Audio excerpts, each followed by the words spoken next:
கையல் சரி இன்னைக்கு எப்சி எப்படி போச்சு நடச்சும் பார்ப்பேன். இன்றைக்கி எப்சியில் என்ன கட்டுறாங்க, கையல் வீட்டுக்கு ஒருத்தர் வராரு. அவர் சொல்கிறாரு, ஏம்மா ட்ராவல்ஸ் ஆரம்பிக்குன்னு சொன்னீங்களா, அதோட ஆஃபீஸ் சாவி இந்தாங்கன்னு சொல்லி கொடுக்குறாங்க. அதை பார்த்து கையில் என் பேர் சந்தோஷப்படுறாங்க.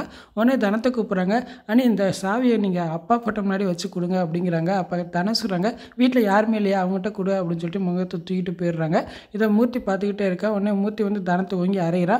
அத்தனை பேர் இருக்கும்போது உன்னை மதிச்சு அவள் கொடுத்தால, நீ அவளை சங்கடப்படுற மாதிரி இப்படி பேசிட்டு வந்த, ஒழுங்கு முறையாக அமைதியாக இருக்கிறதா இருந்து இல்லைன்னா வீட்டு விட்டு வெளியே போன்னு சொல்லி சத்தம் போட்டுக்கிட்டு இருக்கான்.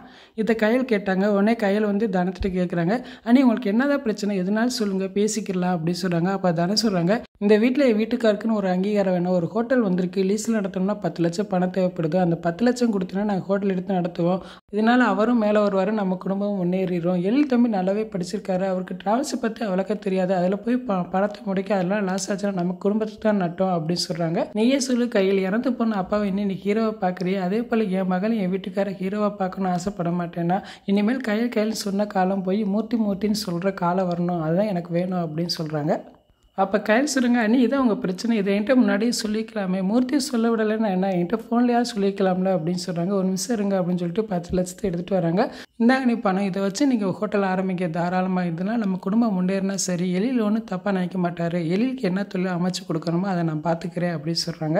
இனிமேலாவது அண்ணி மனசில் உள்ளது எதனாலும் வெளிப்படையாக பேசுங்க, கூட பிறந்த தங்கச்சியாக என்கிட்ட எதனாலும் சொல்லுங்கள் அப்படிங்கிறாங்க. அங்கிட்டு பார்த்தா எழில் வந்து சந்தோஷமாக பணத்தை அவரும் கொடுக்குறாரு, ஆல் த பெஸ்ட்லாம் சொல்லிக்கிட்டு இருக்காரு. அதுக்கப்புறம் கையில் எழிலும் தனியாக போயிடுறாங்க. அப்போ தனத்தை வந்து மூர்த்தி அடிக்க போகிறேன்னு அவ்வளோ தூரம் சொல்லி நீ பணத்தை கேட்டேல அப்படிங்கிறான். அப்போ ஆனந்தி சொல்கிறாங்க, திருப்பி பிரச்சனை பண்ணாதீங்க, அதான் அக்காவே பணம் கொடுத்துட்டாங்களே, இதை வச்சு ஹோட்டலே ஆரம்பிங்க அப்படின்னு ஆனந்தி சொல்லிக்கிட்டு இருக்காங்க. அப்போ தானே சொல்கிறாங்க, எனவே குறை சொல்கிறத விட்டு போட்டு இந்த 10 லட்சம் பணத்தை வச்சு புதுசாக ஹோட்டல் ஆரம்பிக்கிற வேலையை பாருங்கள் அப்படின்னு சொல்லி பணத்தை மூர்த்தி கையில் கொடுக்குறாங்க. அப்படியே எபிசோட் முடிச்சிட்டாங்க. நாளைக்கு எபிசோட் எப்படி பார்த்து பேசுவோம். இந்த வீடியோ பிடிச்ச வீடியோக்கு லைக் கொடுங்க, மறக்காமல் சப்ஸ்கிரைப் பண்ணுங்கள். தேங்க்யூ.